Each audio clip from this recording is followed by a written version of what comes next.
Огнена молитва за унищожаване на страха и паник атаките. В името на Исус Христос, аз поемам власт над всяка сила, княжество, власт и господство, които действат срещу мен. Злото няма власт над мен, защото аз съм измита с кръвта на агнето. Дух на страх, паника и тревожност, аз ви идентифицирам и ви изобличавам. Вие сте лъжа и сте враг на моя мир. Аз заповядвам на всяка паника атака и на всеки дух на парализиращ страх да напуснат тялото, ума и душата ми сега в името на Исус.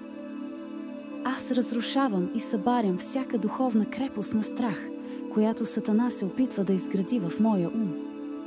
Огънят на Светия Дух изгаря тези крепости.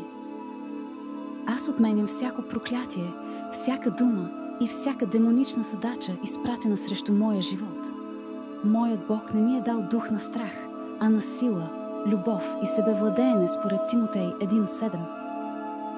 Декларирам, че мирът на Христос царува в сърцето ми. Аз съм смела, аз съм силна, аз съм свободна. Аз ходя във властта и пълната свобода, която Исус ми даде на кръста. Благодаря ти, Господи Исусе, че ти вече си победил. Аз приемам тази победа сега. Амин.